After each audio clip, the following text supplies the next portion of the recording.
Salut les amis, c'est William, bienvenue au sein de cette nouvelle vidéo dans laquelle on va parler recrutement, comment se faire recruter rapidement au sein d'une entreprise. Encore une fois, ce sont des conseils qui sont valables soit pour une petite mission que vous avez à effectuer, une petite mission que vous avez envie d'effectuer au sein d'une entreprise, donc par exemple pour un travail avec un job d'été, ou alors pour quelque chose d'un petit peu plus sérieux, d'un petit peu plus officiel, d'un petit peu plus concret, avec par exemple un stage, une alternance que vous avez à effectuer au sein de votre milieu universitaire, ou tout simplement trouver le CDI et le job de vos rêves. Donc dans cette vidéo-ci, j'aimerais vous donner 4 conseils pratiques, techniques, qui vont faire en sorte tout simplement que vous allez pouvoir vous démarquer des autres et être recruté plus rapidement. J'aimerais également vous donner un boost de motivation et vous faire réellement prendre conscience des choses pour arriver à vous faire recruter plus rapidement. Alors rapidement, je vais vous expliquer qui je suis, peut-être pour vous parler de tout ça. J'ai réalisé plus d'une dizaine d'entretiens d'embauche, je sais que c'est pas énorme, mais pour mon âge, j'ai une certaine expérience dans beaucoup de domaines différents, que ce soit l'agroalimentaire, de la vente, des métiers un petit peu plus manuels, manutention, métallurgie, etc., travail à l'usine, ou tout simplement en marketing. Actuellement, j'ai dû trouver une entreprise pour mon alternance. J'ai eu beaucoup de mal à trouver cette entreprise parce que je viens d'un autre milieu, je viens d'un milieu agroalimentaire. Pour trouver une entreprise dans le milieu du digital et du marketing, je peux vous garantir que c'était compliqué, sans expérience, sans diplôme et sans rien. Donc concrètement, j'aimerais dans cette vidéo-ci vous donner mon retour d'expérience, comment j'ai fait pour mettre en place des stratégies qui m'ont permis d'être recruté le plus rapidement possible. Comme je vous l'ai dit, la première des choses, c'est vraiment une réelle prise de conscience. Le premier conseil que j'ai à vous donner, c'est aujourd'hui, est-ce que vous faites comme tout le monde? Est-ce que vous faites la même chose que les concurrents, les dizaines et les dizaines de concurrents qu'il y a derrière vous, devant vous et avec vous pour trouver la même entreprise que vous? Si aujourd'hui vous réalisez la même chose que eux, c'est-à-dire que vous envoyez 10 CV par jour, vous regardez les offres sur Le Bon Coin, sur LinkedIn, sur je ne sais plus quels sont les logiciels pour trouver quels sont les sites internet pour trouver des emplois.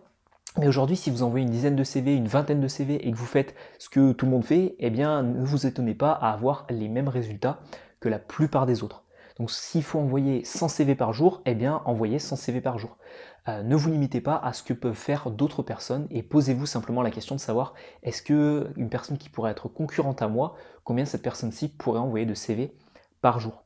Alors on le verra dans la suite de cette vidéo, il ne suffit pas de se voiler la face en se disant que voilà, j'ai envoyé 100 CV, j'ai envoyé 50 CV, j'ai des amis à moi souvent qui me disent ça, j'ai envoyé 20 CV aujourd'hui, j'ai eu aucune réponse.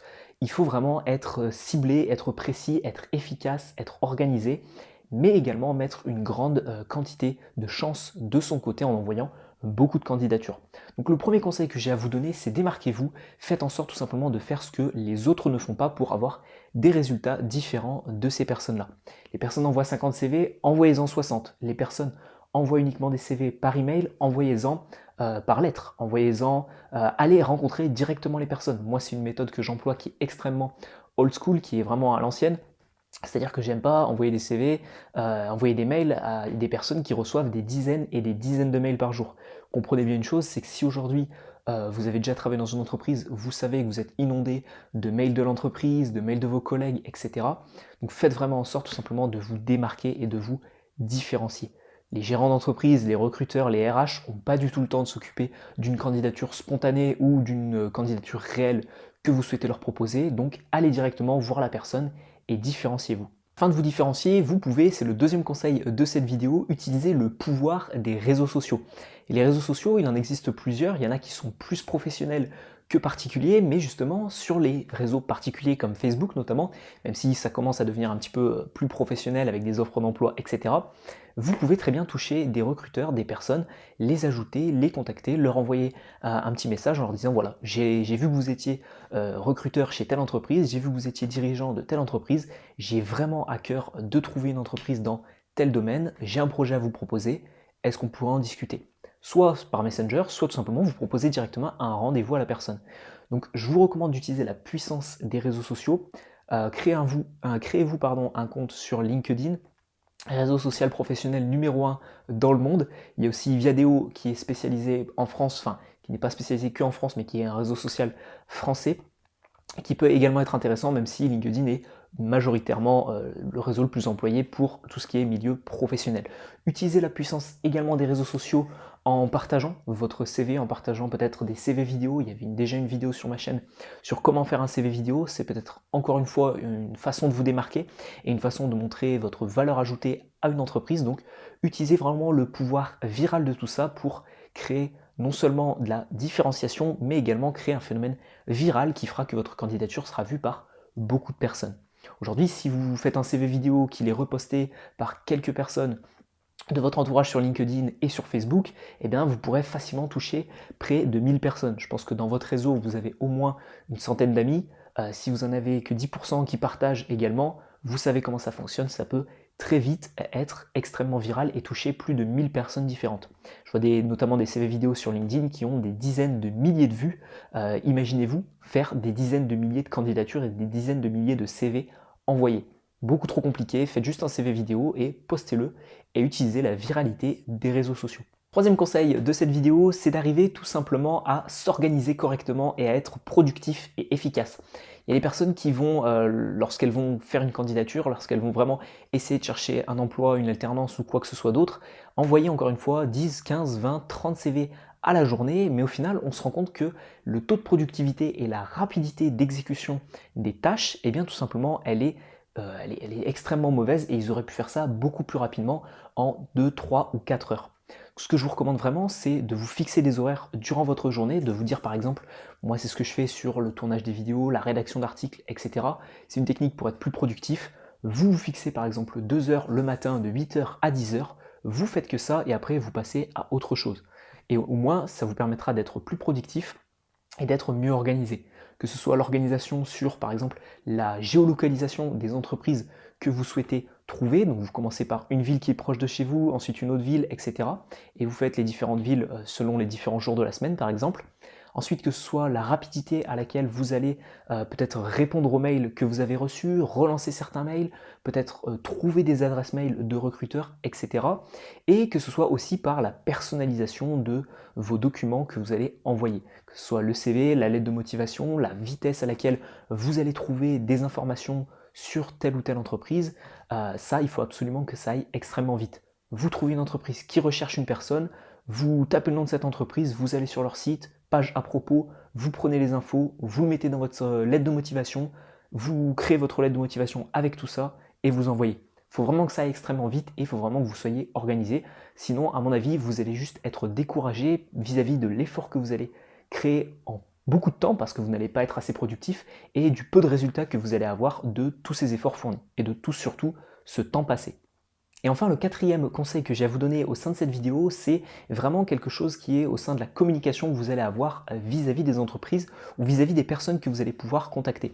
Que ce soit encore une fois par mail, dans votre CV, sur votre lettre de motivation, peut-être une visio avec une personne que vous allez avoir sur Skype ou sur Messenger, ou alors tout simplement si vous allez rencontrer directement les personnes comme je vous l'ai conseillé dans le point numéro 1 de cette vidéo, il faut absolument que vous compreniez que la personne n'est pas là pour résoudre vos problèmes, mais c'est vous qui êtes là pour lui apporter de la valeur ajoutée. C'est vraiment quelque chose d'essentiel parce que dans la plupart des lettres de motivation, je vous ferai une vidéo sur comment créer vraiment une bonne lettre de motivation. C'est des conseils qui ne viennent pas essentiellement de moi, mais qui viennent aussi d'une personne qui a qui a beaucoup d'expérience dans ce domaine-là, que j'ai eu au sein de ma formation universitaire, qui m'a vraiment fait comprendre que la lettre de motivation, c'est quelque chose de très simple à mettre en place et de très efficace.